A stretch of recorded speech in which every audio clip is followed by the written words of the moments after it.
자유라지만 평생 노예가 되는 자유, 가출할 자유, 컬트 교단에 들어갈 자유, 상습성 마약을 시작할 자유, 자살할 자유 등도 그 범위에 해당되는 것일까?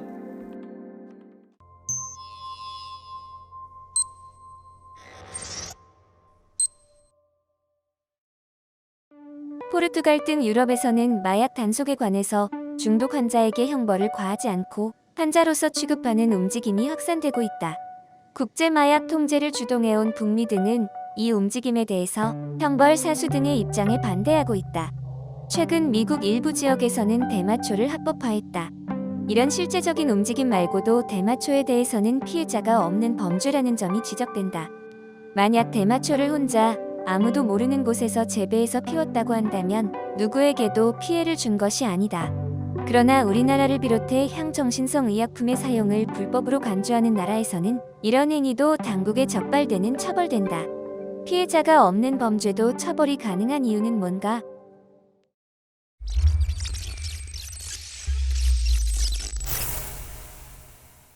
문명사회 성원에 대해 그의 의지에 반하여 정당하게 권력을 행사할 수 있는 유일한 목적은 타인에 대한 위해 방지이다.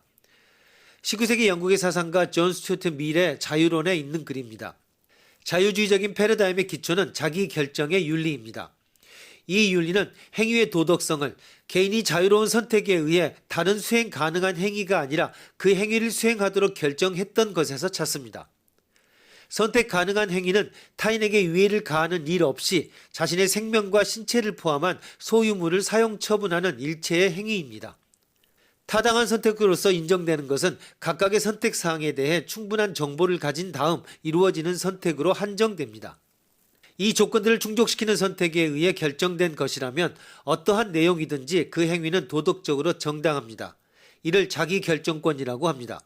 다른 여러 개인이나 공적 기관은 이 행위의 정당성을 승인하지 않으면 안 되며 무슨 실체적인 도덕적 이유를 근거로 개입하는 것은 허용되지 않습니다. 또 판단 능력이 미숙한 아이의 경우를 제외하고 비용과 이익의 주관적인 평가를 근거로 합리적으로 선택한 것에 의해 그 자신의 선택을 대체시키는 것은 허용되지 않습니다. 공적 기관에 의한 개입은 타인에게 위해를 가하는 행위에서만 인정되는 것입니다. 이는 타자 위해 방지의 원리라고 합니다. 반면 자기 결정에 근거하는 선택이 아무리 불합리하게 보일지라도 그 행위는 정당하다는 우행권이 인정되며 해당 개인의 최선의 이익에 비춘 행위의 결과로서 생긴 손해는 행위자가 스스로 떠맡지 않으면 안 됩니다. 즉 자기 책임론을 말하고 있습니다. 이에 대해 마약을 사용한다든가 하는 피해자 없는 범죄에 대해서 국가가 온정적으로 간섭할 수도 있다는 점, 그리고 그로 인한 피해로 사회적 비용이 발생한다는 점을 들어 역시 국가의 개입이 가능하다고 주장하기도 합니다. 이 부분은 자기 결정권의 큰 원칙에서 벗어나는 예로 개입을 정당화한다고 할 수 있습니다.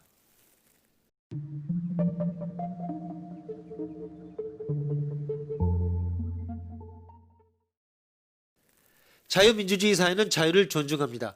그렇다면 사람의 자유를 빼앗는 자유도 존중되어야 할 것인가? 더 나아가 자신의 자유를 빼앗는 자유는 어떨까? 예를 들면 일평생 노예가 되는 자유, 외인부대에 입대할 자유, 가출할 자유, 컬트 교단에 들어갈 자유, 상습성 마약을 시작할 자유, 자살할 자유 등 말입니다. 미래의 자신은 지금의 자신과는 다른 인격이 될 수 있습니다. 그 미래의 자신의 자유를 박탈하는 것과 같은 현재의 자유는 허용되어야 할 것인가? 이러한 타인이 보기에 어리석은 행동을 할 자유, 우행권은 아무리 생각해도 손해만 보는 행동이라든지 자신을 불행하게 만드는 행동을 할 권리입니다.